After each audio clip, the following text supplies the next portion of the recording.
This man here is Scott Foster, and this man here is Chris Paul. One is a referee, while the other is an NBA star. In this clip, they're disagreeing about a foul call made on an earlier play, and after a bit of back and forth, the ref hits Chris with a technical foul. This has been going and now on a for technical 13 foul. years. The home crowd was loving it, they were cheering, and Scott Foster, well, he probably felt like a rock star. Because literally 10 seconds later, he goes for an encore and hits Chris with a second technical, which resulted in an immediate ejection. He's going to get tossed. There it is. Scott Foster says goodbye. You know what's funny? Referees in any sport are supposed to be impartial, invisible, and we're not supposed to really know who they are. And yet, Scott Foster has actually become a household name in the NBA for infamous reasons like this. Like he's literally more well known than some bench players in the league. I mean, did you all know that he even has his own nickname? Yeah, I ain't kidding. The Extender is what he's known as around the league because teams trailing in playoff series have often won games he's officiated, thus lengthening the number of games played. Sheesh, guys, it doesn't get any crazier than that. This brings up the million-dollar question. How the heck is this ref still allowed in the NBA? On April 27th of 2009 was Game 4 of a first-round matchup between the second-seeded Nuggets and the seventh-seeded Hornets. It was Carmelo Anthony versus Chris Paul. New Orleans fans from all around the city came to root on their home team as they tried to tie up the series to 2 games apiece. But unfortunately, that didn't happen because the Hornets on that day suffered the biggest playoff defeat the NBA has ever seen since the three-point era came into existence. The final score was 121-63, a deficit of 58 points. It was CP3's largest single game point differential beatdown he's ever suffered in his career. Now, I don't bring up this fact because I'm trying to insult the point god or anything, far from it. You see, this is a screenshot from a particular point in that game. On the right here is a young Chris Paul when he was still part of the New Orleans Hornets. And on the left here, coincidentally, is a younger Scott Foster. Yeah, how crazy is that? For Chris Paul's arch nemesis from a decade later in the future to be refereeing the worst game he's ever had in his career. If that ain't the definition of foreshadowing, I don't know what is. You see, over the years, this ref would become the bane of Chris Paul, and here's what I mean. As of today, Chris Paul's career playoff numbers in terms of wins and losses is 76 wins and 73 losses. 51% is the ratio of total wins to losses. But, well, Scott Foster has been a referee in 20 of those games, and guess how many times Chris has won while Foster was officiating? The answer is 3. Yeah, that's right. In the playoff games where Foster is not reffing, CP3 is 73-56.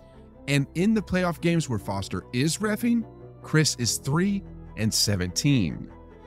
I didn't get a degree in statistics or anything, but dang, guys. Talk about significant, noticeable correlation. And after CP3's latest 10-second ejection against the Suns, here's his take on it. Yeah, it's personal. Yeah, we had a situation some years ago, and it's personal. The league know, everybody know, it's been a meeting and all that, and it's just a situation with my son, and so it's... When CP3 was asked about more on the situation, here's how he replied.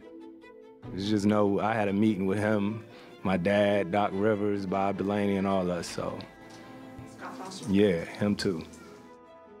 Sheesh, guys. It's personal, a situation with my son, a meeting with him, my dad, Doc Rivers.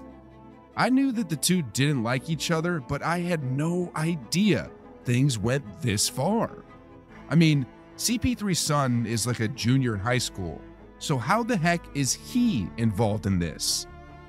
Now, as far as I researched on the internet, the exact details of what happened between Scott Foster and CP3's son is unknown, and will likely stay behind the scenes. But in this clip here, after Paul was ejected, you can clearly see his mouth passionately saying, "He talked about my son." Ladies and gentlemen, what the heck is a referee doing talking about a player's kid?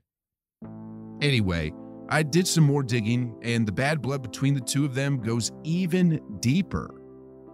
So a few years ago in 2020, during the bubble, Mark Spears tweeted out that before Game 7 had started between the Rockets and the Thunder, which CP3 was a part of that year, Scott Foster made it a point to go up to CP3 before tip-off and told him that he'd also reffed his previous Game 7 loss to the Spurs back in 2008. Sheesh, guys. A referee literally went up to a player and said, "Hey, I also officiated your other Game 7 loss." What kind of ref does something like that? The crazy thing is, CP3 went on to lose that Game 7 too.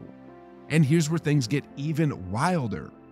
In that game, which was just a 1-point game with 1 second left, CP3 was hit with a delay of game penalty at 1 point by Scott Foster, which resulted in a 1-point technical foul for the Rockets. That's not the end of the story either. Towards the final seconds of that game, in an inbounds play, Pat Frayer, the ref in the back, actually called a foul before a timeout was called. This would have dramatically changed the outcome of the game. He's got that right hand up prior to giving the timeout, signaling foul. When CP3 was discussing it with Scott Foster, though, asking for a review to see which came first, the timeout or the foul, Foster shot down the request. In a pivotal moment of a Game 7 where a team's season was on the line, Scott Foster didn't even look at the evidence. The end result was another Game 7 loss at the hands of Scott Foster for Chris Paul. When the point guard was asked about everything at the post-game interview, he had to hold back tears. I don't know. We could have won the game. It's not just CP3 that doesn't like Scott Foster either. Here's what reigning MVP James Harden had to say about Foster back in 2019. Scott Foster, man, he's I never really talk about officiating or anything like that, but just rude and arrogant. Like, I don't think he should be able to even, officiate our games anymore, honestly. And you know what? It's not just CP3 and James Harden that don't like Scott Foster either. Take a listen to this. I think if you asked all the teams in the NBA, everybody has a problem with Scott Foster. Now, Later on in that segment, Hall of Famer Paul Pierce pretty much echoed what Harden said about Foster's personality. But not being friendly, being quick to call technicals, not listening to the players, being arrogant, these ain't the only reasons why Scott Foster shouldn't be in the NBA anymore. You see, Tim Donaghy is the infamous referee who conspired to fix NBA games. I won't go into the full details of that scandal, but apparently one of his high school friends was a sports gambler and was winning 88% of his bets, which is unheard of in sports betting for a sustained period of time. After a lengthy investigation, the whole scheme was busted and Tim was sentenced to prison for his unlawful conduct. How Scott Foster related to all this, you may ask? Well, during this period of time of Tim fixing games, which was between October of 2006 to April of 2007, the record showed that Tim placed 134 calls to Scott Foster. The majority of these calls didn't last any longer than 2 minutes and occurred prior to and after the games that Tim admitted he'd wagered on. The most calls Tim made to any other referees during this period was 13. And here's the kicker.